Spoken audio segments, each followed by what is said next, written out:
It was fundamentally important to hear from a wide diversity of countries in order to be able to situate the Istanbul Principles, because the Istanbul Principles was meant to be a chapeau on top of all of that diversity. And so unless you hear and listen to the diversity, it's very difficult to craft a chapeau that people are going to recognize themselves within it. From Latin America, I am very proud of the gender consultation in the region. I mean, we were able to do a great job, but especially to really also put the issue in the agenda of the Open Forum in Latin America. Right now, for us, for men and women involved in the Open Forum, it's clear that this is a common responsibility of all of us. And if we haven't achieved enough in terms of effectiveness for women, development effectiveness for women, is because we all have to do a lot more work. ¿Cuáles son los elementos que agregan las consultas nacionales desde América Latina a los principios de Estambul? Creo que hay un elemento nuevo, importante, y es la reivindicación de las organizaciones de la sociedad civil como actores de desarrollo, pero también como actores de los procesos de democratización. Es decir, las organizaciones de la sociedad civil somos actores sociales, pero también actores políticos, no partidarios, en el sentido de que no vamos a presentarnos a elecciones para que nos elijan o cosas por el estilo, pero sí actuamos en el espacio público, en la construcción de políticas públicas, en el seguimiento y en la evaluación de políticas gubernamentales y en la discusión de agendas generales de la sociedad. Es decir, somos un actor político, cumplimos tareas específicamente políticas y eso es también un valor agregado que tienen estas organizaciones de la sociedad civil latinoamericana.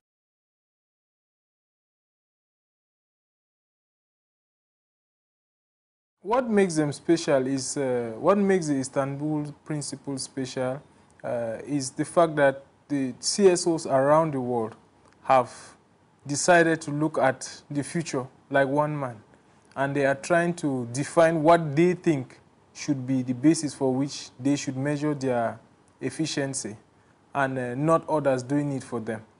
So it is special because many CSOs around the world are converging in ideas, and it makes it really worthwhile measuring one's own stand. It's just like a CSO World Cup.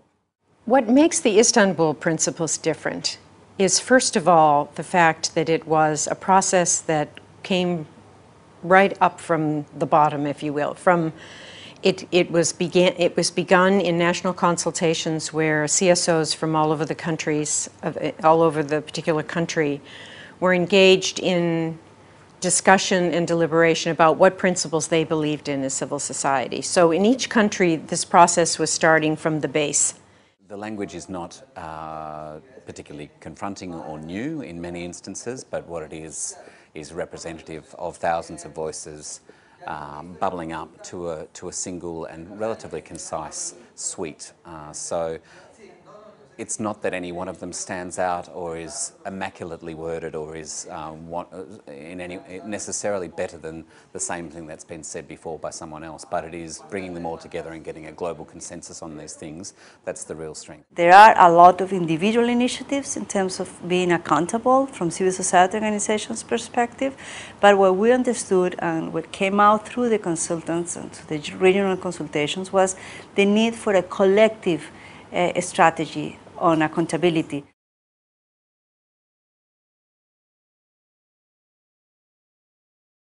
For instance, the principle of ownership of programs and projects, and participation of the people, the communities, the people who are in the program area or project area.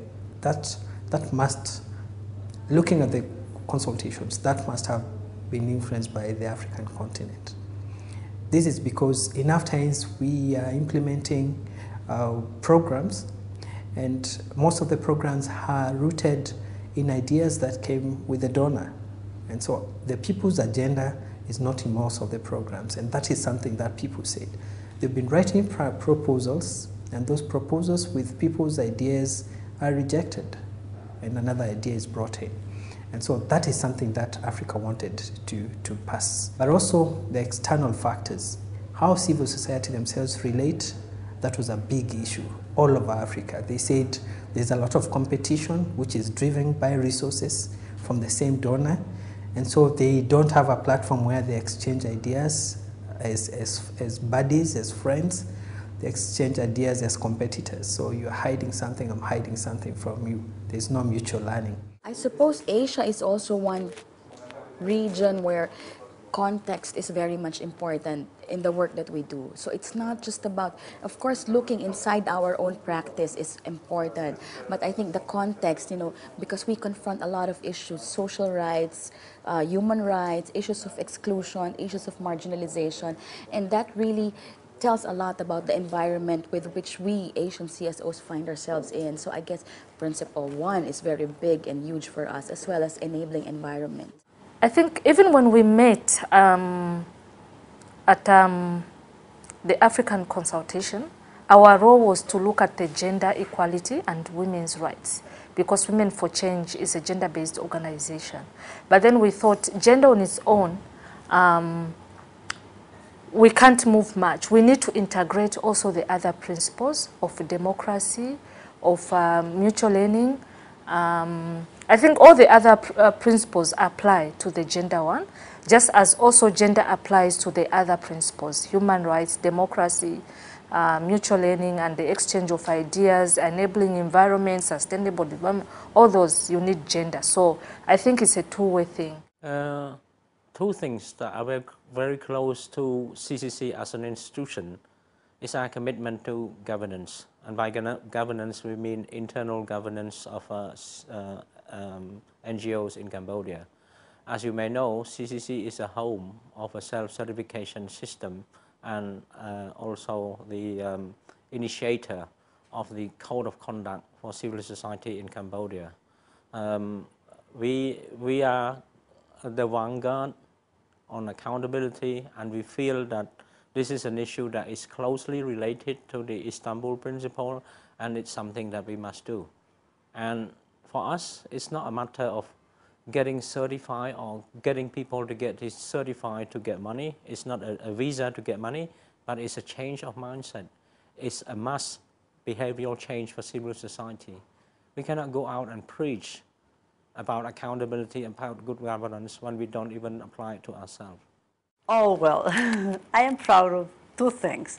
The first one is, as I was saying at the beginning, to be able to see now that the fifth principle, being a civil society organization being accountable, is really in the core of the discussions, in the core of the debate.